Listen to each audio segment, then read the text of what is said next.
Malam musim dingin, 20 Desember 1968.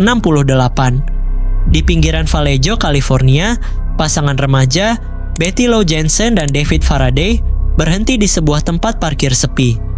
Hanya ada suara angin dan kegelapan yang menyelimuti. Ketika fajar tiba, keduanya ditemukan tewas bersimbah darah di dalam mobil. Tidak ada barang yang hilang, tidak ada tanda pelecehan.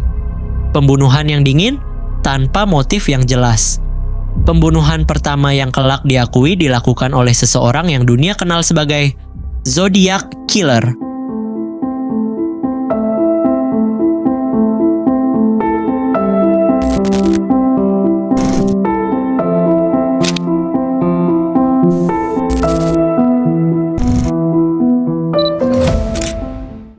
Juli 1969 di Blue Rock Springs Park, Vallejo, California. Tengah malam lewat 10 menit. Darlene Ferrin dan Mike Mago duduk di dalam mobil. Sebuah mobil asing berhenti hanya beberapa meter dari mereka. Pria di dalamnya keluar sambil menyorot senter. Mereka mengira itu polisi. Mike bahkan sudah bersiap memberikan identitas. Namun, tanpa peringatan, tembakan meledak memecah malam. 5 kali suara tembakan terdengar. Mike terluka parah. Darlene roboh.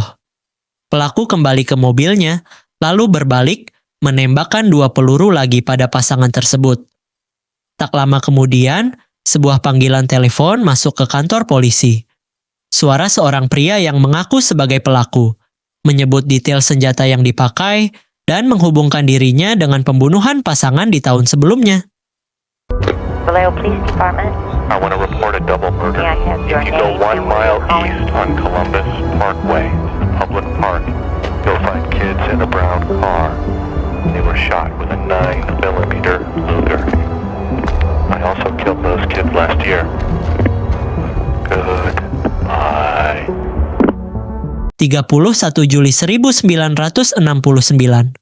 Beberapa surat kabar menerima surat-surat misterius. Penulisnya mengaku sebagai pelaku 2 kasus tersebut. Setiap surat berisi sepertiga potongan sandi. Katanya jika disatukan dan dipecahkan, diklaim akan mengungkap identitasnya. Saat itu, dunia belum tahu siapa dia. Tapi inilah awal dari teror yang akan berlangsung selama bertahun-tahun. 27 September 1969. Tepi Danau Berryessa, Napa, California. Cecilia Shepard dan Brian Hartnell sedang berbaring santai di atas kain piknik. Seorang pria muncul. Tubuhnya besar, berpakaian aneh, wajahnya tertutup, pistol di tangannya. Ia mengaku sebagai tahanan kabur dari Montana atau Colorado.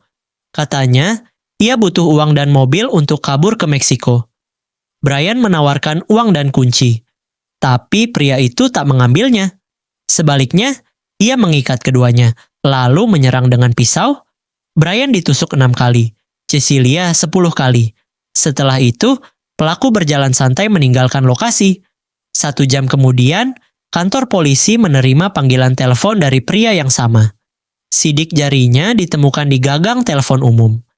Di pintu mobil korban, ia menulis tanggal-tanggal pembunuhan sebelumnya, disertai simbol lingkaran bersilang. Cecilia meninggal 2 hari kemudian. Brian selamat, membawa cerita yang mengerucutkan gambaran sang pembunuh. San Francisco, 11 Oktober 1969. Paul Stein, seorang sopir taksi, ditembak sekali di kepala. Barang-barangnya diambil, sebagian bajunya dirobek. 3 saksi melihat pelaku yang digambarkan sebagai pria kulit putih, usia 25-30 tahun, tinggi sekitar 175 cm, tubuh kekar, rambut coklat kemerahan, kacamata bingkai tebal, pakaian gelap. Namun kesalahan fatal terjadi. Laporan dari radio polisi menyebut pelaku berkulit hitam. Akibatnya, 2 petugas yang sempat berpapasan dengannya membiarkannya pergi. 2 hari kemudian, media menerima surat berisi potongan baju berdarah milik Paul. Inilah pertama kalinya sang pembunuh menamakan dirinya sebagai Zodiac. Dalam surat-surat berikutnya, Zodiac mengaku telah membunuh 37 orang. Katanya, semua korban akan menjadi budaknya di akhirat. Dari 4 sandi yang ia kirimkan, 2 belum terpecahkan hingga kini. 1 di antaranya baru dipecahkan tahun 2020. Isinya, ejekan kepada polisi, pernyataan bahwa ia tak takut mati, dan keyakinan bahwa ia akan hidup lebih baik di surga bersama para budaknya. Polisi mulai mengerucutkan penyelidikan ke beberapa tersangka. Yang paling terkenal ialah Arthur Lake Allen. Mantan guru, memiliki perilaku aneh, punya jam tangan yang berlogo zodiak, dan pernah mengatakan kepada temannya tentang ide novel, membunuh pasangan acak, mengirim surat ejekan kepada polisi, dan menandatanganinya dengan simbol lingkaran bersilang. Beberapa korban yang selamat mengidentifikasi fisiknya bahwa dia adalah pelakunya. Mobil, amunisi, bahkan ukuran sepatu di TKP cocok dengannya. Tapi, tak ada bukti langsung untuk menetapkan dia adalah zodiak.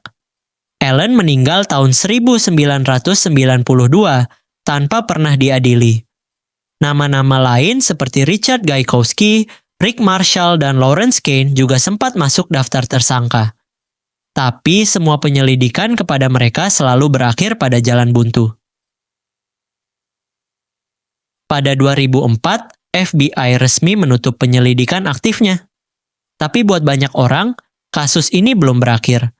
Ada teori kalau zodiak sudah meninggal, tapi ada juga yang percaya dia masih hidup. Mungkin sudah tua, duduk di kursi goyang, sambil tertawa melihat namanya masih jadi misteri.